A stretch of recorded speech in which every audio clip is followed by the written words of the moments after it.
Of overreaction, Buffalo. I am the big O, Jerry Ostrowski, joining you here Thursday night. We're a little bit late, but I'll tell you why in a minute because I'm fired up. I'm willing to be way late for this guy, and I'll introduce him to you in a second. But as always, if you're watching on X, if you're watching on Facebook Live, click on over to YouTube. Once you get there, get in the comments like everybody else. Bella, Richard Rush, David, come on over. Interact with the other fans, the other people that are listening. If you say something good, we'll pop it on the show. And as always, hit the like, hit the subscribe button. When you subscribe, it goes a long, long way. And I'll tell you what, again, I'm extremely excited today to introduce my guest on this Thursday night show. And he is a third-round pick out of Ohio State. He is a former cornerback for the Buffalo Bills, a tremendous football player, an awesome teammate, and quite frankly, an awesome individual. Marlon Kerner joined us on tonight's show. Marlon, how you doing, my man? I'm doing well, brother. How about yourself? I am doing good. I know I'm down here in Tulsa, Oklahoma. We've talked a couple times before we got on your show, talking a little college football, and I'm sure we'll do that again in the future. Absolutely. And when we get to the end of the show, I'll give you a chance. Before I ask you the final question, I'll give you an opportunity to let the listeners know where they can find you. But right now you're in Buffalo, and we talked a little bit off air about what you're doing. And you know, I know that you used to be the director of player development for the Bills for a while. Then you got into doing some other things. Let the listeners in on what you got going on in Buffalo, because I think it's awesome.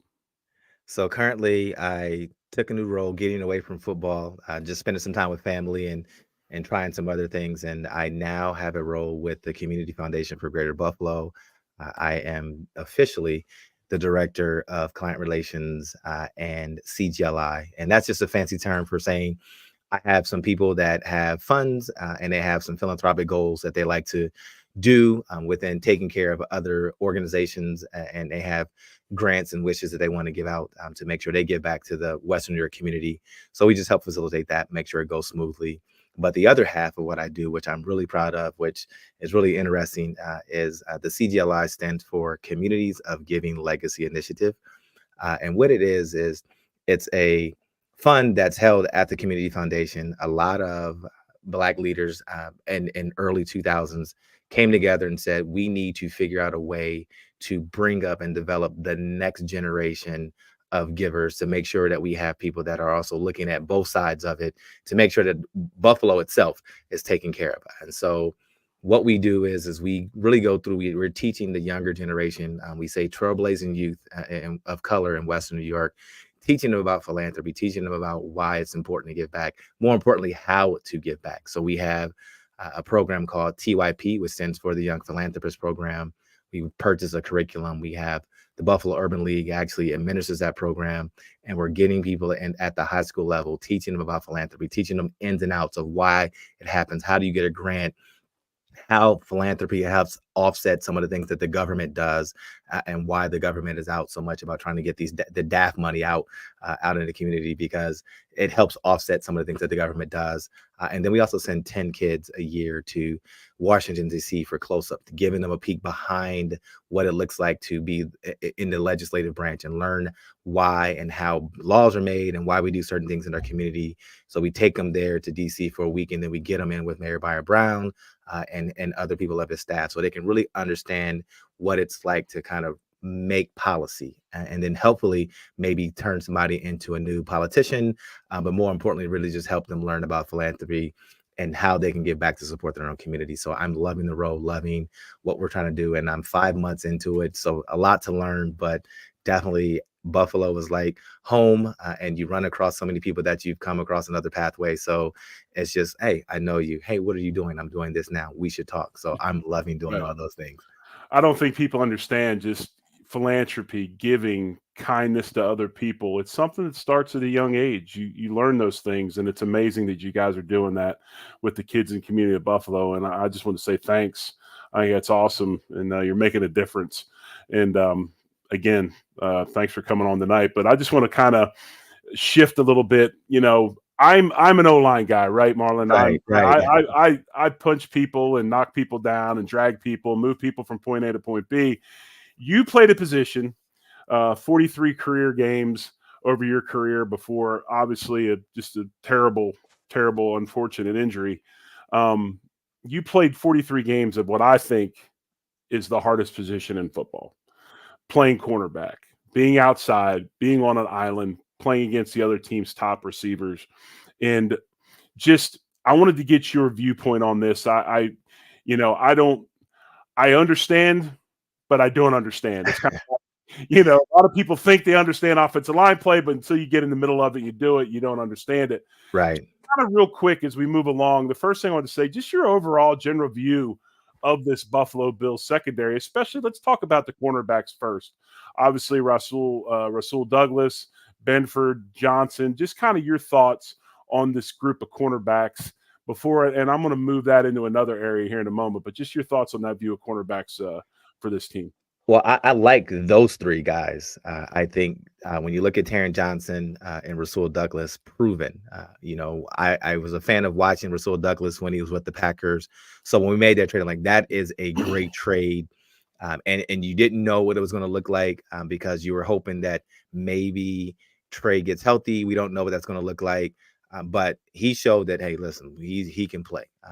So, he about 30 tackles, 4 picks in those 7 games that he was here with us. So he definitely played very well for what he was able to do with us. Taron Johnson, proven that top nickel corner in the game. He plays every down. Like it's amazing because when we played, and you were there with Wade and those guys, like we had packages. Like when we would try to Right. match up with certain guys, like, so if we got a matchup we didn't like, we bring in a linebacker to kind of match up so that we had fast linebackers like Marlon Kerner. Yep. But the Bills are like, we like Taron Johnson. Taron's strong in the run game. So he definitely makes plays. Like he makes it go on that defense. He takes on those blockers. And you don't normally see guys that small win at the point of contact, but he does, and he makes plays and he gets around there. So those 3 guys, Benford got banged up a little bit last year, but he was the number 2 guy. He was the guy starting. And so when it wasn't Dane, when he got hurt, Dane Jackson came in. But definitely those top 3 is where you're like, okay, I like what we have there. But if Benford goes down or Douglas goes down, who's behind it? Like that, those are the question marks that you have. Right. And I like our first round draft pick from a few years ago. I think he's going to figure out eventually. And I think this is the learning curve that everybody's like, well, why isn't he playing like this? Or why is he not playing like this player? Everybody has their own learning curve. And I think that's where we are. We're waiting to see if he can turn the page and kind of figure that part out. But outside of that, they're pretty thin right now. I'm not going to say they're thin. They're pretty unproven Right. after that point. So we don't know who they drafted, who they brought in, if one of those guys are going to step up and be able to make plays. But as of now, when you look at it on paper, they're just unproven behind those 3 guys. Now I want you to hold that thought on Elam because I'm going to come back to that, and I want to Gotcha. ask you a question because of your experience playing the position. Today it was announced Jalen Waddle agrees to a 3-year extension worth $84.75 million, including $76 million guaranteed. Absolutely insane numbers out of South Florida, and they still got to pay Tua and everybody else, right? Right. I think. Are you seeing this trend because we're paying so many receivers? Has become such a point of emphasis because I would think if you look at NFL football right now, 11 personnel, 3 wideouts, it's probably played about 90 to 95% of the time now. Would you not say? Yeah. It's about 90% of the time. Yeah, you're right. So obviously, the cornerback position is even more important. You said something earlier. You talked about when Wade was there, and we didn't see something like we brought in packages. Has the game of football with the no huddle and the up tempo offenses, has it changed the outside play? Has it changed the type of guys you have to have more well-rounded guys as opposed to somebody that does one thing really, really good where you can sub them out for another? Maybe you got to be more well-rounded to play cornerback in this point in time. Politically, I'll say yes. But I think really what really has changed is the way they referee the game. The way the Okay. rules have changed on what you can get away with on the outside is so much more different than when I played the game. Like we could Right. get up there, you could maul guys, you could grab guys, you could do all kind of things. You You could have little incidental contact and the hand fighting down the field, and it was okay. It wouldn't get called. Like, it would go, you pretty much had like a 75-25 that it would go in your favor. You didn't win too many, you didn't lose too many of those battles where the rest of them like, hey, you gotta let him go. Like, we played a playoff game when Thurman went crazy. We beat the Dolphins Yeah. 34-21. Mm-hmm. And I remember I moved on a slot on one play and I literally beat this guy at the line. I undressed him at the line. Like, when he got up, shoulder pads hanging out, it was a mess. And the ref just came to me and said, hey, listen, you did a good job at the initial point of contact and you held on too long. He's like, you're going to have to let him go or I'm going to have to flag you. Right. They don't do that now. Like, you put a finger on a guy and it looks like, and they're good at acting now, and it looks like you impeded his route, they're throwing a flag. So you have to be a little bit more on your heels. You can't be as physical with certain guys because they're going to get an automatic call. So it just changes the way you approach. And then when you add the no huddle and the way guys with the up tempo on the offense, yeah, you can't sub. So now you got to have a guy like Taron Johnson that can play the run, but also play the pass. And so we didn't always have that. We teams were a little bit more bigger with their tight ends and bigger on their tackles. So you didn't really want to have a guy like Taron Johnson or my size really trying to come in and kick out a pulling guard or a pulling tackle from the other side, because they were going to probably win that battle. When we talked about Kaiir Elam, and I was going to ask you this question as a guy that's done it, and I'm sure there was a point in time in your career, and in all of our careers, I've had it in my career, when you're sitting out there playing, right tackle, and you're playing against a guy and having issues, and you're on an island, and you lose that confidence. Yes. How do you take a guy like Elam? What do you do as a coach or what would you do if you were coaching him to get his confidence back? Because yes, I think some of it is learning the playbook, learning the ropes, and all that stuff like you talked about earlier. But I do think there is a piece of it that is confidence, and especially with being the first round pick a couple years ago and having that extra pressure of being a first round pick. How do you get a young corner's confidence back to where he goes out and starts playing with that, with his chest out and playing with that swag again, like you like to see those guys do? There's a lot you have to do. And really to unpack it, one, he's got to, and I know they have this on staff, he's got to go and probably talk with the sports psych and kind of say, okay, how do I let certain things go? Now you're in a league where you're only as good as the last play that you played, right? So now you've got to be able to learn how to come up with some strategies to kind of say, let it go. You're not, one, don't read Twitter, stay off of that, stop scrolling. Because thankfully, when we played, we didn't have Twitter. So people either had to write you or call you names to your face. And how many people are going to call you names to your face? Like, Right. you, definitely not me. They can call me all kind of names all they want, right? And I'm just going to walk by and be like, whatever. So he's got to learn how to do that, right? Like, stop scrolling. But then it's more importantly, like, okay, if and I know the terminology is pretty much the same. You've been in the same system for a while. So now it's got to be, okay, when I do this, I do that. And then he's got to have a better understanding of what his default buttons are, right? Because when you get in a tough situation and play, we don't think about this a lot, but it took me a while to really realize, like, you have habits that are already formed. And when it goes south, you automatically go back to the habits that are already built into you automatically. You don't even think about it. You go to those habits. He needs to know what those triggers are and those habits are so that he can either, one, reprogram it so that his natural reaction is to do what the coaches are asking, or he needs to learn how to stay calm enough in a situation where he doesn't just like get too frazzled, where he just like throws everything out the window and says, oh, wait a minute, I got to go back. Because when you get in that fight or flight mode, which we all do, even playing that game, if you can take a deep breath and remain calm and start thinking like, well, if he does this, I need to do this. That's when the great ones are able to really control it.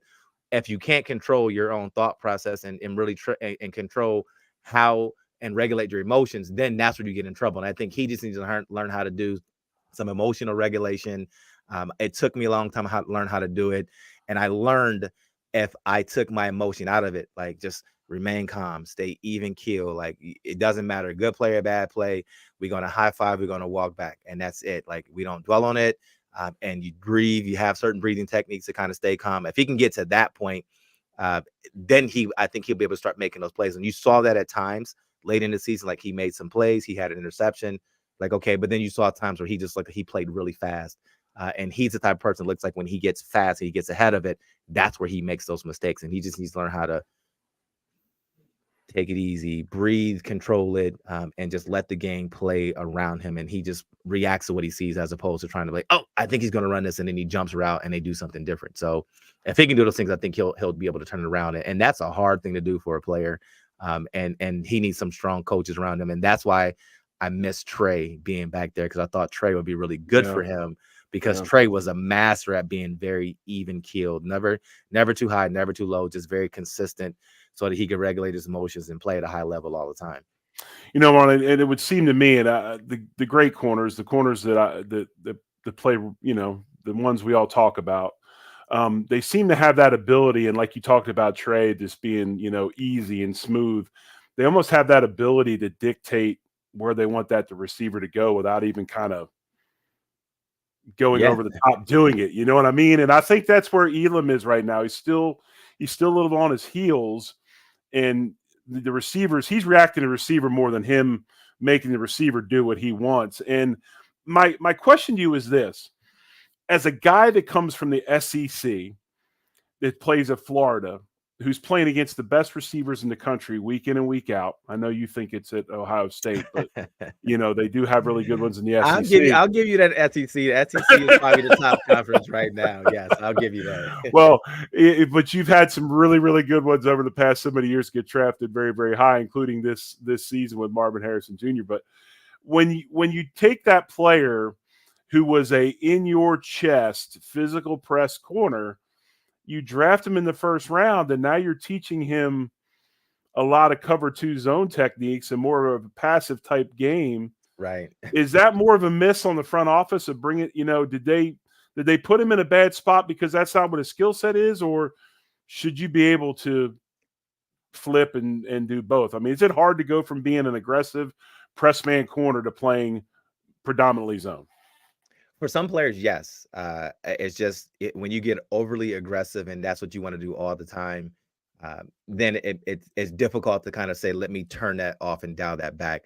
And it seems like that's where he kind of struggles in space, because in space, it's definitely a lot different because there's so much room. You're off. You don't get to impede the receiver like you would want to. So it really now is about your technique and how disciplined are you and how do you recognize the route release, because that is a big portion. When you talked about those guys being able to, looks like they effortlessly control and dictate how they're going to run it. What it is they just recognize their route release and recognize when he comes here, he gets at this split, he's going to run possibly these three combinations. So there's a lot of film study that goes along with that. And then kind of being able to read and react and say, okay, well, he stemmed inside, so he's going to try to run it out. So I've got to hold my position here and don't take this fake and watch this type of drag. Or if he does a stutter, he's doing this. And so when you're pressing, you get to dictate, you get to kind of control it. When you're playing off, you have to be very disciplined, saying, okay, I'm gonna give up this route. That's okay. Right. I'll bank the tackle. I won't give up this route. I have help here. And so if you don't really understand the scheme and understand the split, the down and distance, if you're not in your playbook enough and understanding the tendencies of what they do when they get in this formation, if they go 2x2, if they have a 2x2 split with a motion or a back offset to the side, they typically run these type of routes in this combination. If you don't understand it, if you're not disciplined to really understand that week in and week out, then that's when you start to struggle, because then you're kind of guessing. And as you know, it doesn't matter what position you're on. If you're guessing on what your opponent's going to do, you pretty much guess wrong most of the time. You know, that's why I have so much respect for you and what you did in the cornerback position, because like us, you've got you're backpedaling and you got really fast guys running downhill at you. You're one of the only other positions that does the same thing that we do up front when we're trying to pass block, when you're backpedaling trying to play against these fast receivers. So no, I totally get that. And you know, I think that last year he probably had some injury issues. He had the ankle, and I'm hoping that with Bobby Babbage Jr. being the DC now, maybe a little bit different approach, a little younger, a little lighter, a little more energetic. That'll get his career moving as well.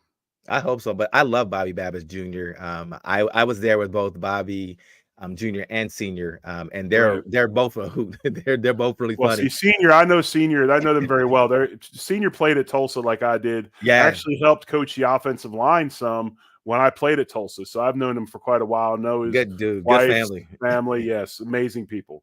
But Bobby is a really Bobby. I love Bobby because you're right. He brings all that energy, but he's really good at really stressing. Here's a technique. Here's what you're doing here. Here's your keys. Like he was very good at getting Jordan and Micah when he was coaching the safeties, and then you saw what the linebackers did the last few years when he went and moved to Right, linebackers. And Tremaine probably had one of his best years as a pro, even with the Bills, and then went on to sign that massive contract with the Bears because of the coaching that he got. Like he's just fundamentally sound. He's going to have those guys there, and he does a really good approach because he will find how to relate to you. And I think that's going to be really good for Poyer to kind of really kind of say we've got a defense coordinator, so we need to figure out how to help him get it. And so hopefully this is the year. You know, you only get so much time to kind of say, hey, you're going to figure this out before they decide to move on. So you know he's got this season, and then that's where they'll kind of make that decision. All right, do we extend him? Do we kind of give him another year? What are we going to do? So I hope he figures it out because I think he is a talented player, and you don't want to see him go somewhere else and no, thrive. But sometimes it just ends up being it just wasn't a good fit. So I'm hoping that's not the answer here. Hopefully he turns right, it around. right. Because the hardest thing for guys to learn, and you talked about it, if I'm in my stance and I can see the formation, I can see the split, I can see the stance of the receiver. If I know we're running on defense, and I call it situational awareness. If a player can learn situational awareness, pre-snap reads, right? Right. If I know at corner that I've got that 2/3 of the field, I don't got to worry about because of the defense that's being called, the way the receivers are, the formation, and I know where, and I know that I only got to worry about this third. Your success rate goes up really, really exponentially, Absolutely. right? And I think Yes. that's where these young guys struggle. And we're going to talk about another young guy in a minute that I want to get your opinion on. But Marlon Kerner joins us, former Buffalo Bills cornerback, third-round pick out of Ohio State, kind enough to join us tonight. I know he's got a busy schedule like all of us, but I want to move to that safety spot, Marlon. And we talk about Tyler Rapp, we talk about Mike Edwards, Mm-hmm. even Cam Lewis is in that equation a little bit. I don't know about DeMar, what's going to happen with him.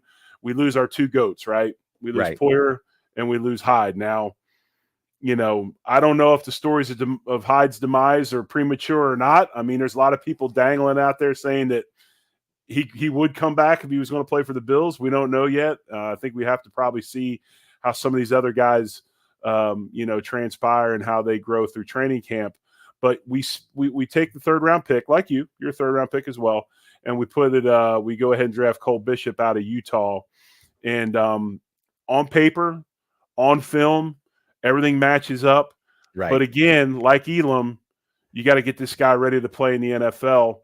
I guess it's a two-part, just kind of your kind of general assessment of the safety room, and then let's dig a little bit into Cole Bishop and what you think about him, and can he start as a day one starter for the Bills?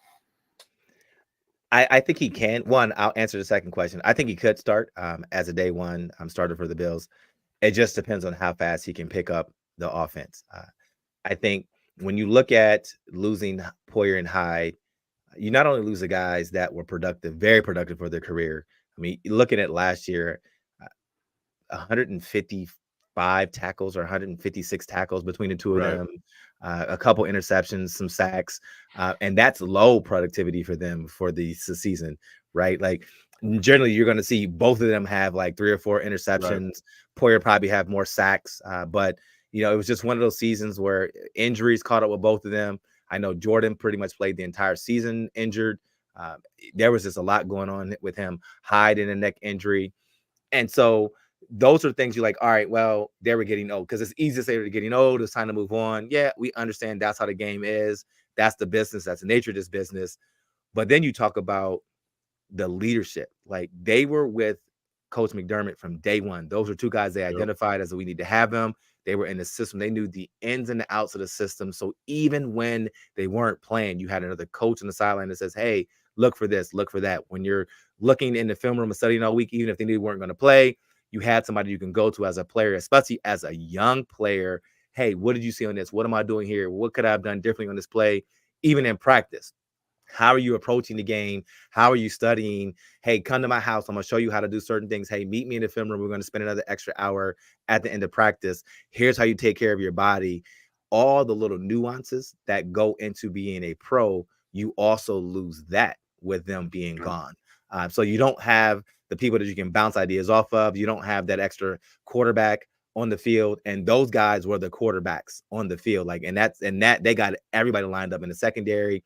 They knew what checks to make. They knew when they were in the bad defenses. McDermott could look at them and say, we're going to do this on the fly. They could get it done. So that's when you look at that room. You don't have anybody in the secondary that's been around long enough, except for Rapp. So he's kind of the guy. So that's why I say he's probably going to be the starter. You bought in Edwards. So it's kind of like, all right, those are going to be probably your two starters. I do think Cole Bishop is going to be somebody that's going to be in play because just the way the nature of the game is. They also lost Saran Neal as a big corner that they could bring in. So I would naturally assume that Rapp would be that guy or Bishop would be that guy that could come in, and you could interchange him and Rapp either way. It just depends on who has a better camp, who picks it up better. But that's the difference right now. Rapp has a head start. He already has been in this offense or in his defense for 2 seasons. So now you're asking Cole Bishop to come in, learn a whole new defense, depending on if they're going to play him as Micah or as Jordan, depending on what it looks like. If you're in a box, sometimes you can be a little bit more physical. He's got the size to do that. So it might fit more into his scheme better. If you're the guy like Mike at the end, kind of being that quarterback and the free safety and that middle fielder, then that's a little bit different because now you're covering up everybody, and you got to have a great feel on your corners. You got to have a great feel on what your strong safety is going to do if you're going to be that free safety, how they're going to try to attack you. So that's all the little nuances that go into it, and that's a lot to learn. And you know it when you play. What's the biggest thing that everyone talks about as a rookie that you got to get acclimated to? It's not the amount of stuff they give you to learn, because you can pick that up. It's the speed of the game, how fast it moves, how fast it comes in, and all of a sudden you're like, oh gosh, like I learned this tempo in preseason, it was fast, and then now it's even more faster when you look at it when the regular season started, and then if you make it to the playoffs, it's even more so it's getting used to the speed of the game and how fast it comes at you, and all those things. And so that's where he's got to make good strides. So hopefully they're going to bring in some other veterans to kind of help him get there. And I know that coaching staff pretty well. And some of the coaching staff they're going to have him ready. As just mentally, can he come in and can he produce? If he can produce, he's going to be on the field. Like, they will definitely play him. With your time as director of player development there, just kind of real quick, and I know COVID kind of changed a lot of things, but I remember hearing some press conferences and Cole Bishop talking about how was on Zoom meetings almost daily. Has the teaching changed a lot since we played? I mean, they've got money more. It seems like you can't go anywhere in the world now without them saying, "Hey, man, get on that Zoom call. We're going to talk about this." I mean, has the teaching changed? Has the amount of time spent? I know OTAs are a joke, man. John and I laugh about this every day. It's like, man, it's too stressful to wear a helmet. I can't wear a helmet, right? Right. How has that teaching and learning changed? I mean, since you were around it, not only as a player, then 20 years later as a guy up there in the administration and the front office with the staff, how have things changed? Is it a lot different, or is it still the same? There are aspects that are that are still similar, right? You still have to learn it. You've got to figure out how you're going to take the information they're giving you, and then how are you going to soak it up and then retain it so that you can go back and perform on the field. I think it's different because we were walking away with big old binders and all the stuff that's photocopied and 3-hole punch, and like, take this with you. It's on an iPad. Everything is iPad. Everything is digital. So it's all right there. You log in, you get your practice film immediately on the iPad. So by the end of the night, you're able to go back, look at the practice film. Right. You can look at all those things. Even after a game, like, guys are bringing their iPads on the plane, giving it to the IT, like, put the game on here. I want to be able to go back and grade myself and look at the mistakes, win or loss, go back and see what I did. They can leave comments on the iPad and tell you, look, work on certain techniques, do this, do that. So the tools are better. It makes it more efficient for you, but the guys still have to put in work, and they can tell when you log in. I think that's the thing that's different from us is nobody would know. I mean, we had a player One of our teammates that famously gave the speech of, if I had actually studied the playbook this week, I might have had a better game, right? Like if you don't log in, they know when you're not logging in, they can track all those things. So you have to log in, you have to do the study that you need. And if they feel like you're not studying, they can say, hey, stay later. I need to talk to you, I need to walk through some things. You have walkthroughs, you have like they have structured it so that you can get everything you need as a player to be successful. And if you need Right. additional things, you can ask for it, and a coach will stay late, or an assistant coach will stay late, or you can walk through another player and do all those things. They've got screens in the weight room where you can actually line up and put defenses and line things up. Say, this is the formation we think they're going to get. And you can say, oh, this is the corner, I'm line up here. It's pretty amazing. The technology has made it so that you can be pretty efficient. And so that's where mental reps, where when you look at Micah, maybe he didn't practice one week, he could be very efficient because he can get some mental reps and do some walkthroughs and be mentally prepared and ready to go. Whereas before we needed to get out there and see it and be able to do a jog or walkthrough or something to be able before we could play.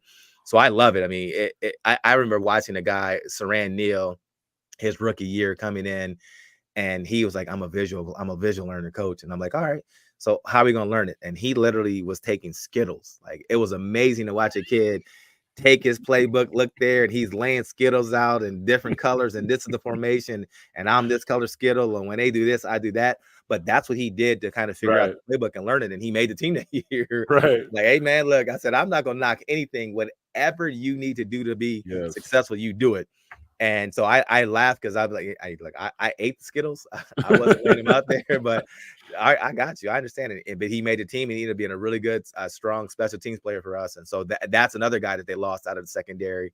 He went off to Miami as well. Right. So you got a guy that had size, that could run, that could play safety. He could play on the nickel.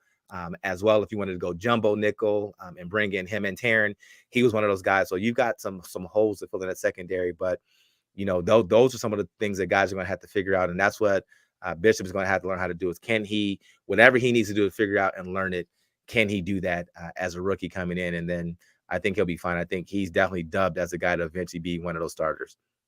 Marlon, real quick, let everybody know what you're doing. I know you got some good stuff out there. You do a vidcast as well. Once the football season starts up, let listeners know where they can find you. So I am on YouTube. We're on all the other platforms. We have a podcast called What Happened on Saturdays with Marlon Kerner, because there's so many people that talk about Bills football, and I'm a Buckeye fan at heart. So why not talk about college football? And so last year we did it with a really heavy emphasis on Ohio State and the opponents they were playing. But you can check us out. We are definitely under that Cover One Sports umbrella. So that's where you can find us on their YouTube channel. They have a college football channel there, and all of our shows are up now. And then we're working on season 2. Right now we're on a little hiatus just because there's not a lot of college football going on, but lots of information, lots of news coming out about how it's going to impact players and the payments and what they can get. So you and I would have to have another conversation about what that might look like going forward. I would love to. I've got some other people that might be able to help you as well. Just let me know, because they're knee deep in this stuff. They live for it. Absolutely. Me, no, thank you. I just read the paper. But hey, last question I got for you. In a couple days is June 1st. When June 1st hits, we'll realize the $10 million cap relief that we get from the release of Tre White. When you look at this secondary, you look at this defense, do you feel that that Brandon Beane needs to go out and get another piece or two? Because I think that everybody has been so hyper focused on this wide receiver room that you're not going to take that $10 million and do some kind of trade and go out and bring a guy like T. Higgins or Jefferson in or somebody like that. But do you see them going out and taking maybe that 10 mil and going to try to find another piece in the secondary or on this defense to help this team out? Because as you said, I like these guys, but if something happens, which 18-week season nowadays, it's probably going to happen. Right. You don't have a lot of depth. I don't think they do anything right off the beginning and say we're got to go get somebody, unless there's just a June 1st cut where it's like, hey, we didn't think this guy was going to be available. We're going to go get him, and hopefully he signs for the vet minimum. But I think they would probably take a wait and see approach.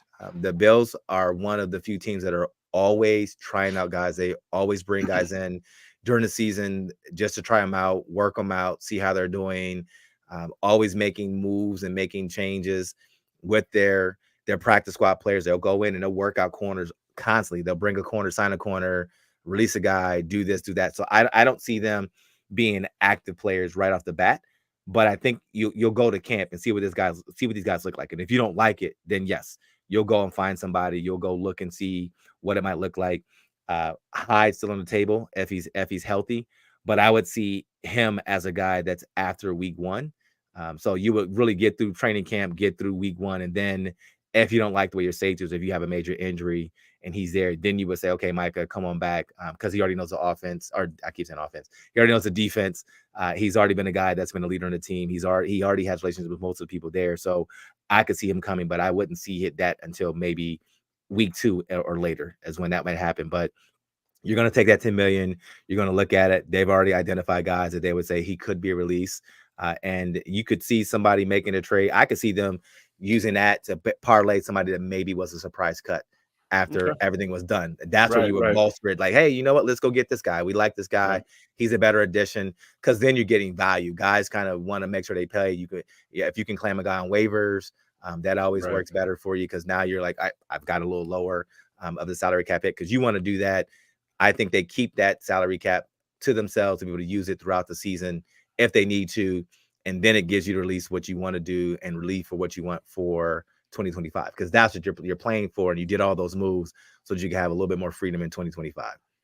Well, Feed and I have already said, if Micah Hyde shows up to training camp, we're going to drive up there, and he needs to hire us as an agent, because we will not allow him anywhere near the place until after training camp is over. Because, as you know, there ain't no other way to say it. Training camp sucks, man. It's not fun. But anyway, hey, Marlon, I appreciate your time. Thank you so much for joining us, and hopefully we can get you back on sometime here in the near future. But again, this is a Thursday edition of Overreaction Buffalo.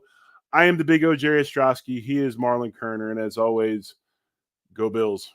Go Bills.